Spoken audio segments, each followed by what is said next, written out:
Responding to emergency calls is a stressful responsibility. Calls inundated dispatch centers during Hurricane Harvey in and around the affected neighborhoods. Channel 5's Valerie Gonzalez is in Corpus Christi outside the police department. Valerie. That's right, Dina. There's about 60 people employed here at the dispatch center that's housed at the police department. They're working overtime, but they're not just helping Corpus Christi. They're also helping their neighbors.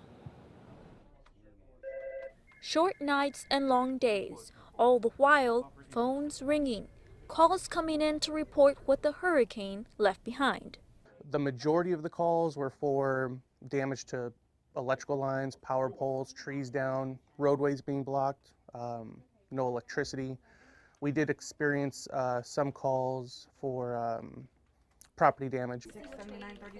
Stephen Bly is watching over employees at Metrocom, the Corpus Christi Dispatch Center. They work closely with the police to report what comes as a side effect: crime. We had fights, we had family disturbances, so we had a lot of calls that we had to answer. And thefts, burglaries, related to, I guess, incidents after the storm where people were taking advantage of the situation. So we kind of handled a lot of those calls, and we're still continuing to handle those calls. Officer Travis Pace says those calls haven't tied up their officers. They're grateful for that.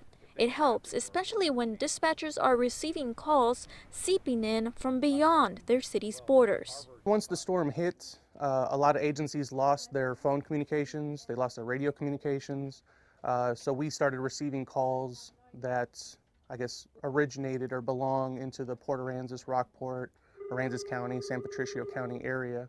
Bly can't remember a day like this in his entire 9 years working here. Though they've received training every year for these types of situations, preparing always comes with challenges. You have an event like this, it really tests your limits. No matter what size department you are, no matter how much you prepare for it, it always tests your limits. So it's no comparison to a normal day.